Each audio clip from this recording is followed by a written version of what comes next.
Hello, this is Dr. Do again. This video is still on systemic approach of medicine. I have talked about the invisible four major organic compounds in the body. Starting with DNA, nucleic acid, and also carbohydrates, lipids, and protein. I think it's just briefly.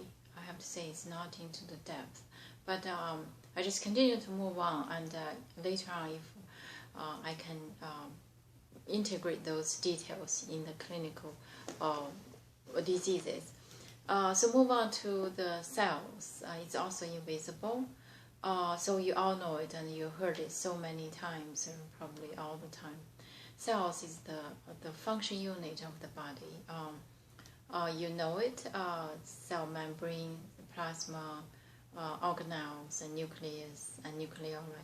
So these are the fundamental structure. On top of those very basic fundamental structures, floating inside there's so many other structures like microtubules involved in the cell division, and also the cell membrane contains so many variety of proteins, polycarbohydrates, and also the lipids to facilitate the function of cell membrane, to maintain the integrity of the cells, and also the transport to allow the things, chemicals or proteins or signaling hormones, whatever it is, cell needs it just across the cell membrane, just like the doors to enter and to exit.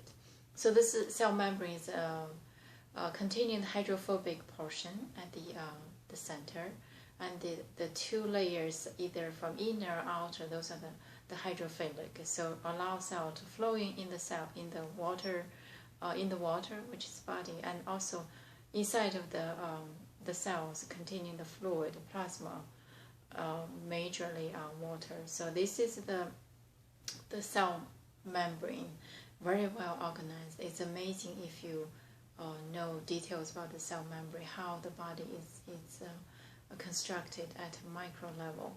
So inside of cell plasma, of course, you know the center of it is the nucleus, because it carries the genes, carry the function to duplicate DNA, and then to replicate DNA to duplicate the cells, so the cells from one cells to multiple, like not just embryonic.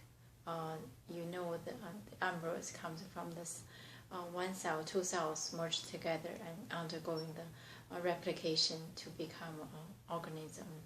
And also for a lot of repairing, regeneration in the body, so this depending on the cell division.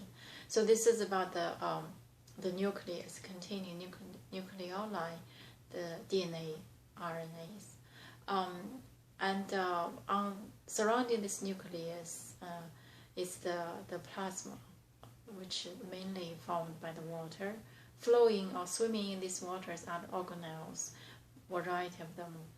So this including the mitochondria, which is one of the most another important organelle. Such in terms of size, it's bigger, and also contain its own DNA, and also provide energies, metabolism, the central metabolism of the cell, and other organelles like the peroxisome, and also the lysosome, the Golgis. These are and also the endoplasmic reticulum, either rough or smooth.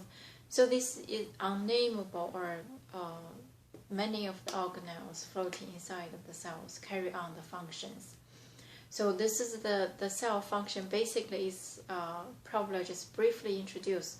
So the DNA replicated inside of the cells, and also the transcription inside of the nucleus, and formed mRNA.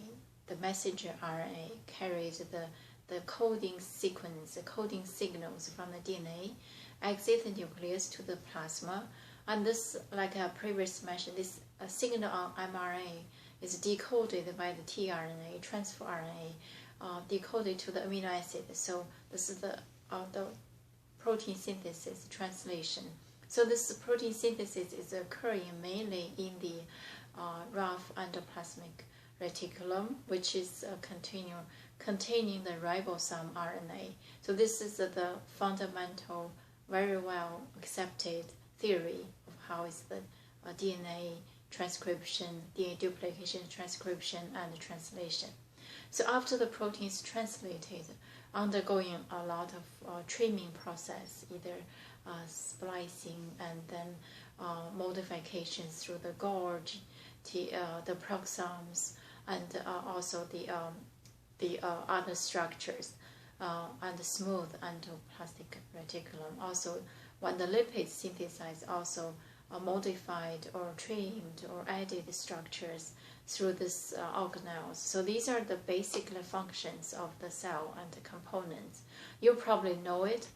And in terms of the diseases associated with the cells, that's such I think probably you would think it's just no need to talk about it, because all the diseases are occurring on the cells. But depends. Some medications, for example, working on the cell cycle, the cell replication cycles, the S phase, G1 phase, G2 phase, duplication. So this is the application for the knowledge of cell biology, and also about the cells. And a lot of disease like mitochondrial diseases pass by, can occur in male and female, and also can be carried by the female. So this is the mitochondrial disease, and a lot of diseases, and also the other functions. If the enzymes in mitochondria, cytochrome 450, if that's not functional, not just not enough energy, but also the oxidation reduction reactions is also inhibited or not function, that would be leading to many variety of diseases associated with energy metabolism. So this is the individual, and also the peroxime, for example, involved in the protein modification and also detoxification. So if that is the non-functional and also containing the enzymes to degrade the waste or the bacteria, so particularly inside immune cells, if that is that doesn't function, cause the immune problems. So this is and also the channel of cross membrane I mentioned so many times, or the receptors like T cell receptor deficit in the immune cells will cause autoimmune diseases. So these are the fundamental connection of these cells into the clinical diseases. And on top of everything, the cancer. Cancer is from the cells. Those cells not following the programmed death cause apoptosis. So the cells lifetime undergoing regulated what time to die through the apoptosis process, regulated cell death. So if these cells not going through this process, just said I do not want to die, that's the simple reaction for those cells, and then turn into the cancer cells, malignant cells, and then multiply quickly, and causing those malignancies either in the blood or the solid tumors of malignant. So these are the fundamental knowledge of cells. I just kind of try to connect it to the clinic and to the diseases. And in later on, probably why, or previously I have mentioned some of them, but I just try to go in deeper to individual the cell structures and mention those, and later on probably I'll just further expanded this inside of the cells and structure, and also diseases. So this is about this video, and I'm going to stop here, and thank you for watching. I'll see you next time.